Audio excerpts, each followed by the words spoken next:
अब है आपके पास example number 2, find the inverse transforms of S cube 1 by में S cube S square plus 1। यानी ये आपके पास एक फंक्शन है, इसकी हमें Laplace inverse transform find out करनी है। तो जब भी आपके पास इसे अगर हम छोड़ देते हैं तो ये जो फंक्शन है इसकी हमारे पास डायरेक्ट इनवर्स ट्रांसफॉर्म्स का फॉर्मूला है। तो हम डायरेक्टली कौन से आर्टिकल का यूज करेंगे? 6.2.3।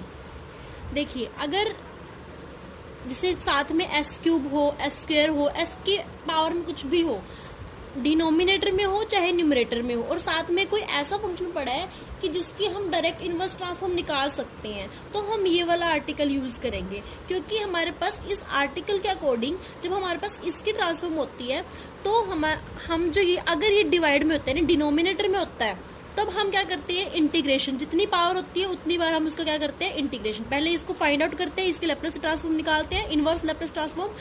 इसको निकालने के बाद हम इसकी जितनी पावर होती है यहाँ पर, अगर डिनोमिनेटर में है तो हम इंटीग्रेशन करते हैं, अगर न्यूमरेटर में है तो हम उसको क्या करते हैं? डेरिवेटिव करते हैं। तो देखिए, लैप्लास इनवर्स 1/s² + 1। पहले हम डायरेक्टली इसकी निकालेंगे, तो ये किसके इक्वल होती है? Sine t. ठीक है, साइन टी कैसे आया?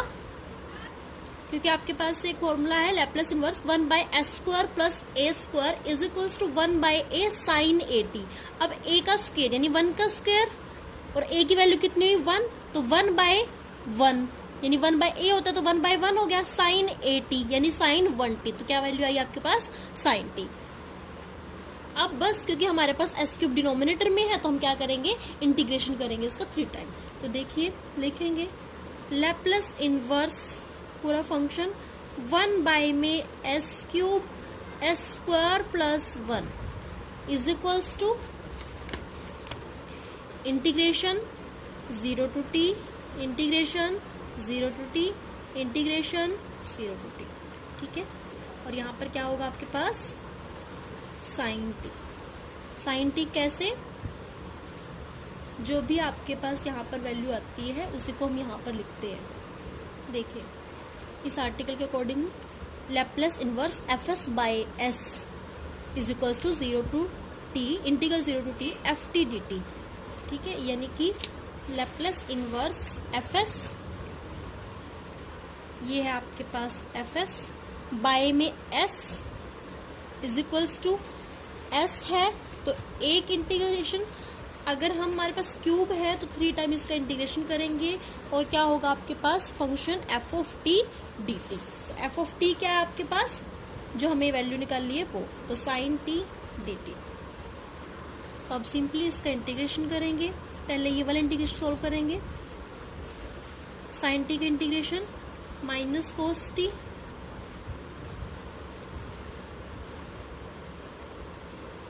दो इंटीग्रल अभी भी रहेंगे, -cos t, upper limit t, lower limit 0। Solve करेंगे इसको, तो अपर लिमिट माइनस लोअर लिमिट होता है, तो -cos t, upper limit t ही है, माइनस लोअर लिमिट यानी कि -cos 0। यहाँ पर माइनस में फंक्शन है तो -cos t, एक माइनस जो फॉर्मूले में होता है और एक यहाँ पर फंक्शन में है, तो यहाँ पर हो जाएगा आपके पास -cos 0। तो -cos t minus minus plus cos 0 1, इस तरीके से आपके पास फॉर्म बनेगी, यानी कि 1 - cos। ये वैल्यू आई आपके पास। एक इंटीग्रल को हमने सॉल्व कर लिया तो 1 - cos t है, क्योंकि अभी हमारे पास अभी भी इंटीग्रेशन है तो यहाँ पे dt रखेंगे। फिर नेक्स्ट इंटीग्रल को सॉल्व करेंगे, 1 का इंटीग्रेशन t sin t का, cos t का sin t, और साथ में अभी भी dt रहेगा। इसको हमने सॉल्व कर दिया इसीलिए इसे छोड़ देंगे, और एक हमारे पास रहेगा 0 to t t - sin t dt। ठीक है, अब फिर से हम क्या करेंगे? अपर लिमिट माइनस लोअर लिमिट, यानी इस फंक्शन के अंदर पहले हम अपर लिमिट पुट करेंगे फिर लोअर लिमिट पुट करेंगे। तो t है तो t ही रहेगा। ठीक है, माइनस लोअर लिमिट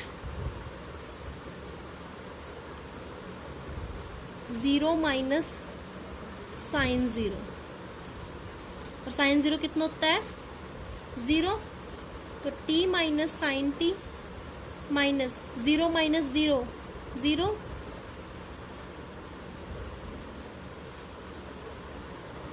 तो वैल्यू रहेगी आपके पास।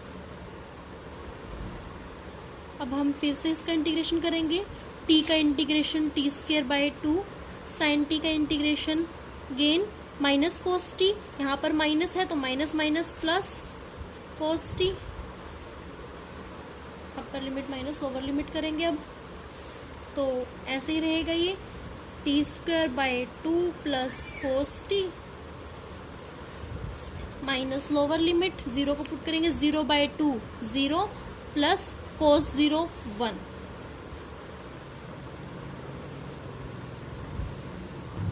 यही आपके पास आंसर आ जाता है।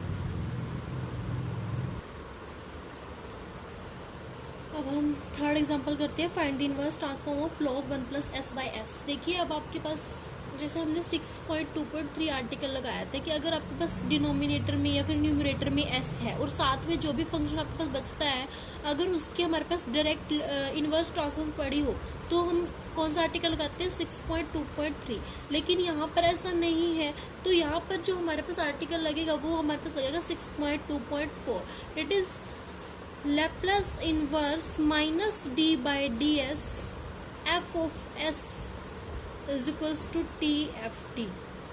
देखिए हम इसको किस तरीके से अप्लाई करते हैं। Laplace inverse minus d by ds f of s यानी ये, तो log of 1 plus s by s is equals to क्या है t f t।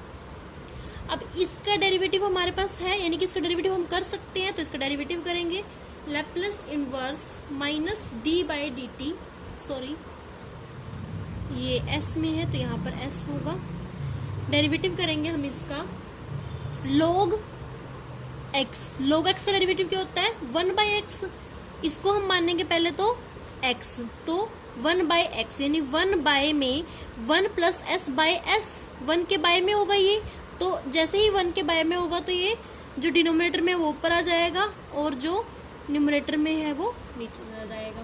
तो इस तरीके से फॉर्म बनेगी आपके पास, यानी देखिए 1 बाय में 1 प्लस एस बाय एस, तो ये होगा आपके पास s बाय में 1 प्लस एस, यानी अगर आपके पास होता है a by b by c, a by b by c, तो आपके पास होता है ये a मल्टीप्लाई में c बाय b, ठीक है, तो ये आपके पास आएगा।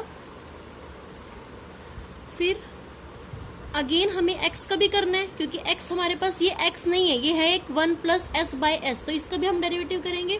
इसमें हम लगाएंगे कोशेंट रूल, कोशेंट रूल में हमारे पास डिनोमिनेटर का स्क्वायर होता है और डिनोमिनेटर एज इट इज, फिर डेरिवेटिव ऑफ न्यूमरेटर यानी 1 प्लस एस का डेरिवेटिव क्या होगा आपके पास 1 का 0 s का 1, फिर माइनस, अब न्यूमरेटर एज इट इज यानी 1 plus s as it is, और डिनोमिनेटर का डेरिवेटिव यानी s का डेरिवेटिव क्या होगा 1, ठीक है, is equals to t f t। अब हमारे पास क्या होगा नेक्स्ट, देखिए Laplace इनवर्स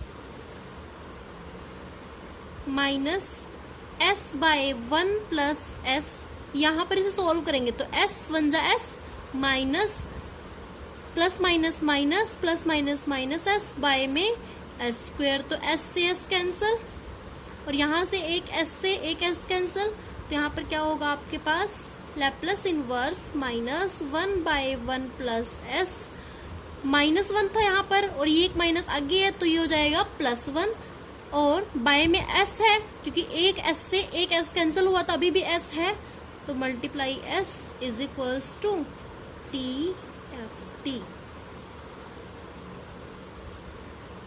ठीक है। अब हम इसको इस तरीके से लिख सकते हैं 1 by S minus 1 by 1 plus S. आप चाहो तो इसमें यहाँ से 6.2.3 आर्टिकल भी लगा सकते हो। वो कैसे, वो मैं आपको बाद में बताती हूँ। पहले हम इसको इस तरीके से सॉल्व करते हैं। देखिए इसको हम ये लिख सकते हैं, क्योंकि अगर हम इसका एलसीएम लेंगे, एलसीएम आएगा इसका s मल्टीप्लाई 1 प्लस एस। तो यहाँ पर होगा 1 प्लस एस माइनस यहाँ पर होगा s, तो 1 प्लस एस माइनस एस, तो एस एस कैंसिल, न्यूमरेटर में आपके पास होगा 1 और डिनोमिनेटर में होगा आपके पास एस 1 प्लस एस। तो इसको हम इस तरीके से लिख सकते हैं is equals to T F T. अब Laplace inverse of 1 by S, 1 by S की क्या होती है आपके पास 1 माइनस, और लैप्लस इनवर्स 1 प्लस एस, आपके पास फॉर्मूला है Laplace inverse 1 by S minus A. अगर हम इसको इससे कंपेयर करते हैं तो Laplace inverse 1 by S minus A minus, इसको हम इस तरीके से लिख सकते हैं, यानी ए की वैल्यू क्या है -1, तो इसकी लैप्लस इनवर्स है आपके पास e की रेज टू द पावर 80, ठीक है। और यहाँ पर हम इसको लिखेंगे ए की वैल्यू क्या है -1 t is equals to T F t, ठीक है। तो ये वैल्यू आई आपके पास 1 माइनस ई की power -t is equals to T F t. यहाँ से आप t को इधर ले आओगे तो ये होगा 1 by t 1 minus e raise to the power -t f of t. अब आपके पास ये वैल्यू आई है एफ ऑफ टी की, यानी अकॉर्डिंग टू 6.2.4 आर्टिकल इसमें कहा गया है कि अगर Laplace inverse F of T है then Laplace inverse minus D by D S F of S is equals to T F of T होगा। तो हम स्टार्टिंग में ये मानेंगे और स्टार्टिंग में ये मान के हम इसकी लैप्लस यानी Laplace inverse F of S, इसकी लैप्लस हम किसके इक्वल लेके आएंगे एफ ऑफ टी की। तो हमने इसकी लैप्लस फाइंड आउट की और एफ ऑफ टी की वैल्यू निकाली।